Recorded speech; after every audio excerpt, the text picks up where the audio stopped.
Ciao a tutti, avevi che sarei sul tornare sul tema di erezione, infatti vorrei fare il mogliere anche, ma in che ho pensato, adesso è anche alla fine della giornata, però non potevamo far passare questo giorno senza ricordare che è San Barnaba.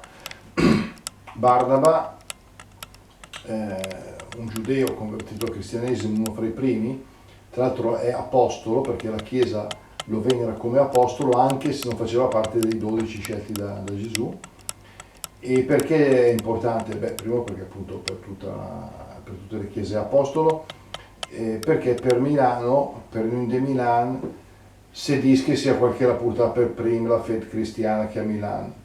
Si tratta di una leggenda, di una tradizione riportata in anni più tardi di quando sarebbe venuto, quindi non siamo certi, le cose certe sono che fino all'anno, forse dopo il 50, 52, 53, potrebbe essere stato con Paolo nei viaggi apostolici appunto che fecero, poi gli atti degli apostoli dicono che i due a un certo punto si separano.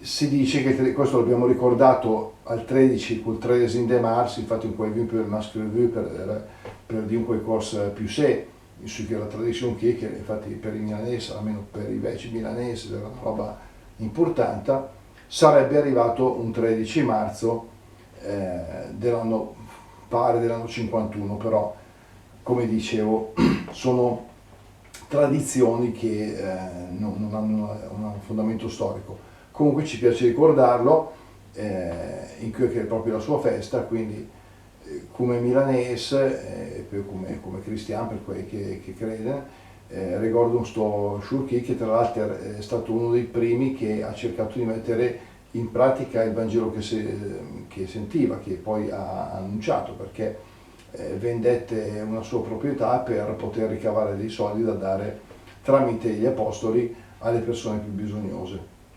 Dunque lui che l'ascolta il Vangelo la mette subito in pratica. E questo per il leading che mi pareva importante. Se vedono e si sentono presto, perché come dicono i miei fratelli tricolor, siamo a pensare a quel che succede in Italia e nel mondo e cerchiamo di pensare il meglio che si può.